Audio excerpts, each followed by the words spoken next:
Hey you guys, it's Peter and welcome to my channel Peterisms, where I tell stories of my life and just little things that I have learned as I have grown into the person that I am today. And Alex and I are going to a wedding on Saturday, so I'm pre-filming this video on my birthday today. So he said, what do you want? And I said, I want to film videos today. So I talk a lot on this channel and on my vlog about the importance of, it's so interesting because like he's sitting back so his head looks smaller, but it looks like my head is like super huge. But I always talk about the importance of marriage counseling. And so I thought that I would have Alex on here to like talk about it with me because he hasn't been on a video. I think we've talked about it a little bit in a Q&A, but we haven't talked about it like at length. And you know, the resistance of wanting to go and things like that. And one of the overwhelming questions I get is, I want to go to marriage counseling. You talk so much about it. You talk about how much it's helped your marriage, but my partner won't go with me. So I wanted to talk a little bit about that. I will tell you that in our relationship, it was me that didn't want to go. I was the one that was resistant, and Alex had, isn't that how it kind of went down? Yeah, I mean, like he had asked several times, like I really want to go to marriage counseling. And for me, what was really hard was that I had been a counselor for a long time. So I was like, oh, to go sit in that chair. Even though I had gone to counselors many times in my life, it still was like fearful for me. And, you know, so there were some things that were important to me before we went. Like I wanted to go talk to somebody that had a history and a knowledge of recovery so that they would speak the same language that I did on some level. And I also wanted to go to somebody that was a straight male that, you know, was also married and had their own relationship, but would be unbiased in our relationship. So those were two things that were important to me. And I feel like we really lucked out on who we got. Do you agree? Yeah, I think the person that we have, it's great. And I think that he's very neutral, while making us feel safe and heard, but still challenge on like, you know, if we were to be like in the wrong, or if we were to be like, you know, out of place, or, you know, help us understand like the other person, which is really challenging. Yeah. I think, okay, so let me explain a little bit, and you can interrupt anytime. We have all the dogs right around our feet. So it's interesting because we had decided that we really just wanted to better our marriage. We felt like we had a pretty good marriage anyway, but you know, there were some things that we were on different pages about as far as long-term goals and communication patterns, levels of intimacy, things like that. So Alex kept on asking to go to marriage counseling, almost to a point where it could have been a deal breaker between us if I wouldn't have gone. And so I said, okay. I said, but you find him. You find who it's going to be. So he found this guy, and I was like, I'm going to rip this guy a new ass and all this kind of stuff. But I called him, and he just was so cool from the very beginning. And I remember when we went in there for the very first time, because for a long time, we still do this, but not as often. Every other week, we would go for couples counseling. Is that how it started?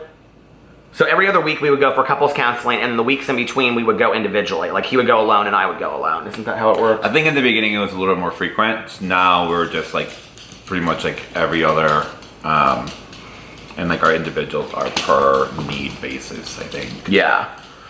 Yeah, I think I'm going to individual counseling like every 3 or 4 weeks, and you're doing like the same thing. Once a month. Yeah, but we go still for couples counseling every other week. On Tuesday nights. If you watch my vlog, you know that. That's our Tuesday night at 6 p.m. So anyway, but you know, when we went in there that first time, I had worked with couples in the past that would, pee-pee, we need counseling for pee-pee. I had worked with couples in the past, families that would come in and they had been doctors, or they had been counselors or therapists or psychiatrists or whatever, and they would come in and they would say like, you know, like I know what I'm talking about, I know what I'm doing, you know what, and they would just, you know, be condescending to me. So I said to him on that first session, I was like, listen, if I'm gonna come in here and this is gonna work, I have to allow you to be the expert. And he was like, yeah, I totally agree. So I feel like I've done a pretty good job of that, don't you? At times not. I think that, so for me, the reason why I was asking so much in the beginning was because we, unlike any other couple, well, not like any other couple, like a lot of couples, we didn't have like a premarital kind of like training, if you will, or like counseling. And that's something that you see a lot in like religious based like marriages, right? So like per your church or like your temple or whatever it is that you believe in. Sometimes they offer like premarital, and I think that's so great regardless of like the religious part of it, but like individually and like as a couple, because you tend to go over the unspoken like expectations and unspoken things that people don't necessarily like know to like ask or like kind of clear out in the air about.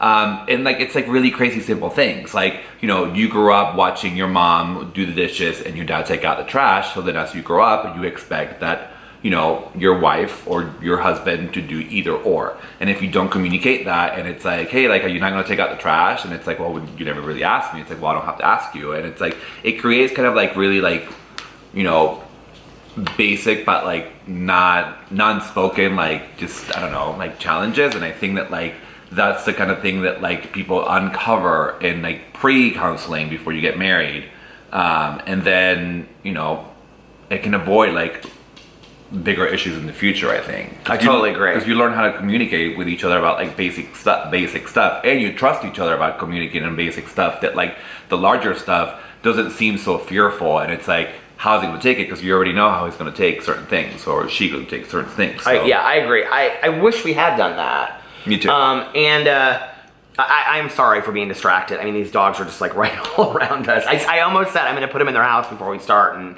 then I just didn't. But you know, it's interesting because we know a lot of couples today that I think before they get married, they go do that. And I think it's fantastic because when I look at like what things have helped us the most in marriage counseling, I think the communication patterns of really listening to the other person has been so helpful. Really the different ways that different people communicate, you know?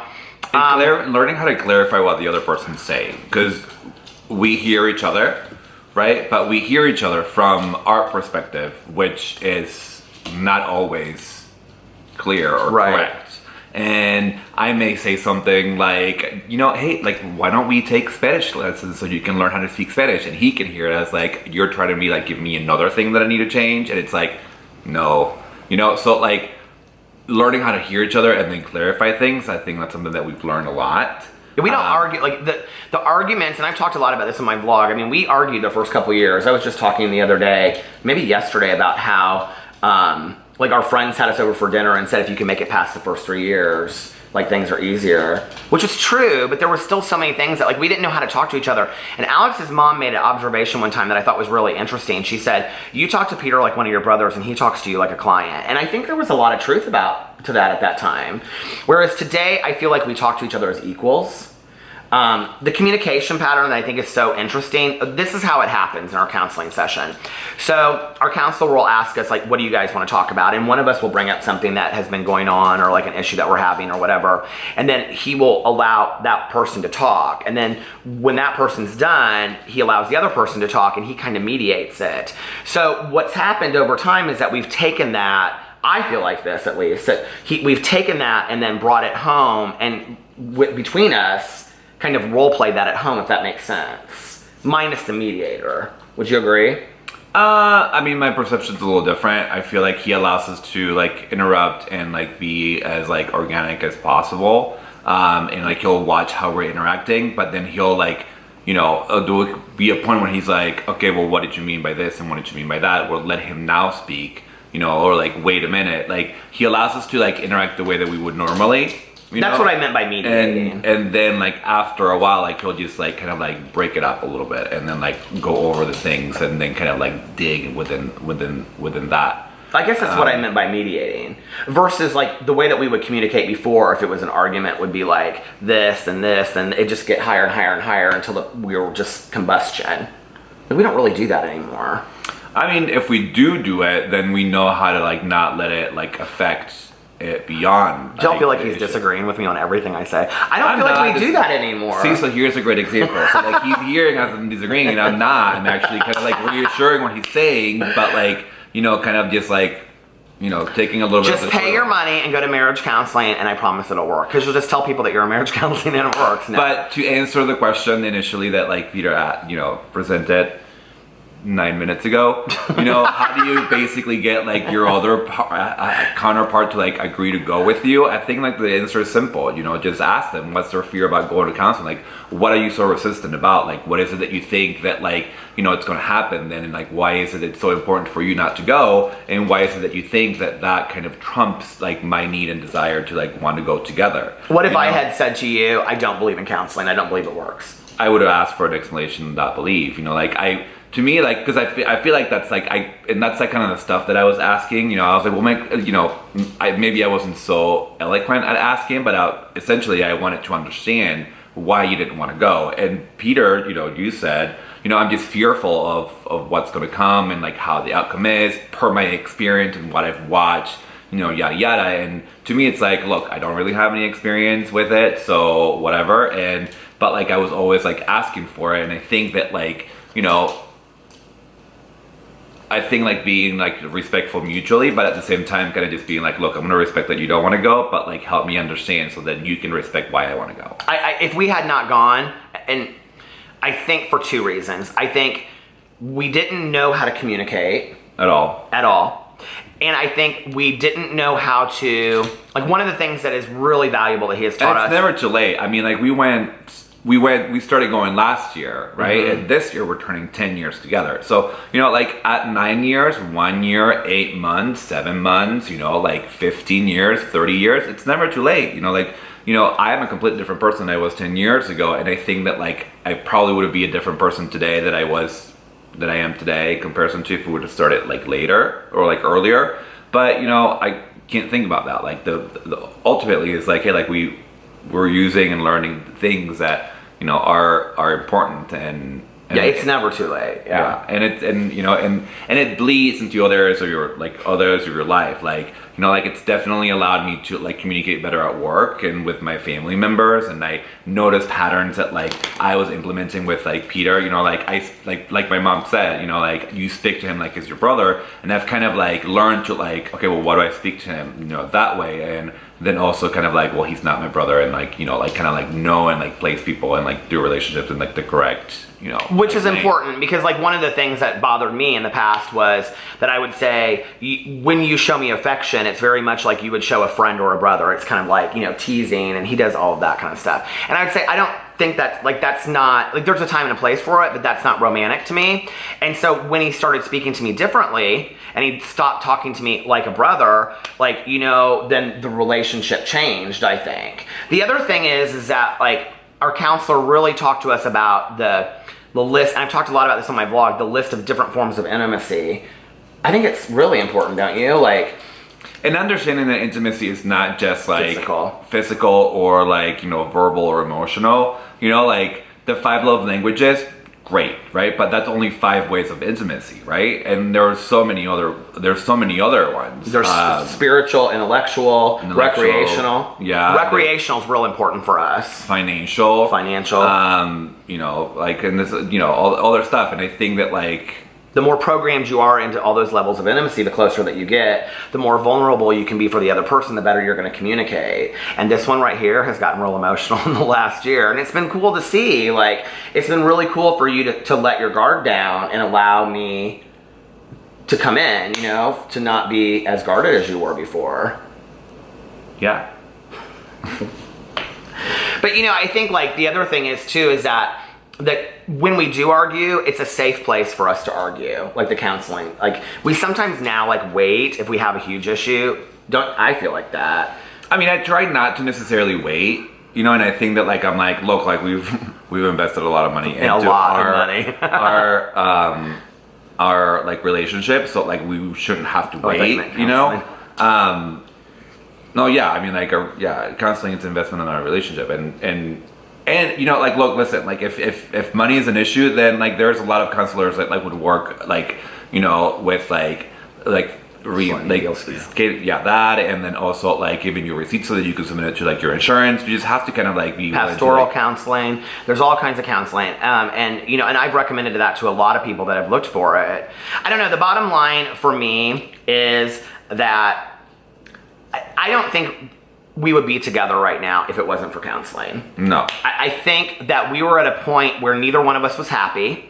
I don't even think that I think he realized it first, and then after he realized it, I was like, yeah, I'm not happy, you know? And it's been a lot of work, and the reason that I want to talk about it on video is because, first of all, I get real tired of watching YouTube couples act like, oh, we're so happy, everything is great.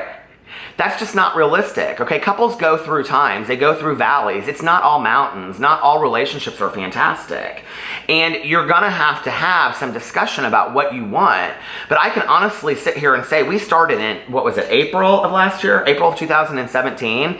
So, you know, a year and 3 months later, we're at one of the best points we've ever been at in our relationship. We communicate better, we plan better. You know, it's just, you know, last night we were laying in bed talking about where we want to go for our wedding or for our anniversary. And our anniversary and our wedding anniversary are the same because he said we're not going to have 2 dates or you'll want to celebrate 2 dates. But you know, like, that's exciting, and we like just got back from a trip and we had a fantastic time and we travel really well together, and I don't know, it's just easy, you know, it's so much easier. And when I look back on the fact that we were just almost willing to walk away from it all, and I think the one thing that really made me, we live in a society where it's really easy to give up on relationships and walk away. It's not as easy to really work on relationships, I think, you know? We tell our story to all of our friends. All of our friends know we're in marriage counseling, and a lot of our friends are in marriage counseling as well. But I just think that people look down at therapy, individually or marriage, you know, and I think that like there's something wrong you have to fix. And yeah, there is, you know, each and every single one person. Like, look, it's 2018. The world has like turned many times, and we've had many lives. We're all in some level of messed up, you know. And there's stuff that like makes us like be challenged into one another, and I think that we have to recognize that and like be willing to work on our, you know, on ourselves, and like, you know, learn that it's not just like one person at fault. It's like 2 people at fault, or, you know, maybe there's no fault at all. There's just things that, like, you know, we're misunderstanding, and you just have to be able to be like, look, like, this is a marriage, we're both equal, and we're not trying to compete against each other. No one's winning here, because if one of you thinks it's gonna win, then essentially you both lose, and it's like half of your bank account, each other. You know, 2 things I've heard in the last couple of years, and this video is going a lot longer than I thought it would, but I really wanted to make this video, and I wanted Alex to be on it too, so that you can hear a realistic point of view of why marriage counseling is, PP is like trying to get through here, why marriage counseling is important, and it really has saved our marriage, you know? And not just because of this one counselor. I really do believe, like I've said to Alex before, don't you think it's him? And he's like, no, I think it could have been any counselor. I think we just needed somebody to point it out that we couldn't see. But I want to say 2 things, is that we went to a wedding of his friend a couple years ago, and I remember that her dad gave a toast at the wedding, and he said at it that you know, working through a marriage is cheaper than divorce. And I for some reason that stuck with me at that time, you know, because one of the things that Alex and I decided was, if we got to a point where we decided that the marriage wasn't going to work and we had to go our separate ways, we could be okay with that. But we were going to do everything possible to save the marriage. Yeah, like, I mean, you have to invest the energy that you invested in the happy times. Absolutely. Like, and then you can look back and say, like, did I do everything that I could? Because I've had friends that have gotten divorced, and you know, they told me, they're like, you know, did I do everything that I could have done? Did I try everything? Was there anything else that I could have done? And like, living with that doubt, it's not a great feeling, you know? So, you know, it's just better not to have any doubt when you're done. And the fact that we're sitting here saying our marriage is the best point that it's been in our entire life, you know, and yes, we still argue, and yes, we still disagree on things, obviously. Well, it wouldn't be healthy if you weren't arguing. Absolutely, 100%. But the other thing I wanted to say in talking about percentages is that at our wedding, my dad spoke, and he said, people say that marriage is 50-50, and he goes, I don't believe that. He said, I believe it's 100% and 100%, and each of you has to put the most work into it on your own part, and I believe that. And I think we're both sitting here today I'm proud of our marriage. I think that we're, you know, he's like, no, not me. Yeah. No, I am. I think we're sitting here, you know, today, and people look at us and they respect our relationships in our personal life or our relationship, and they're proud, and we're proud of where we're at, and our marriage has improved so much that, you know, it's an example of each of us doing our own work, because we have, like, I put in a lot of work and he has put in a lot of work, and we've, you know, really worked hard individually as well as together. So, yeah. And now we're going to go out to dinner for my birthday. So anyway, thank you for being in the video.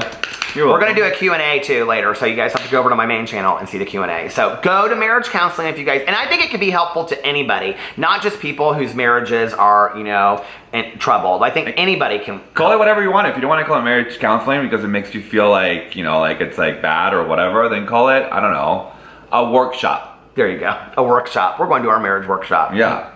All right. I love you guys, and I will see you tomorrow. Bye.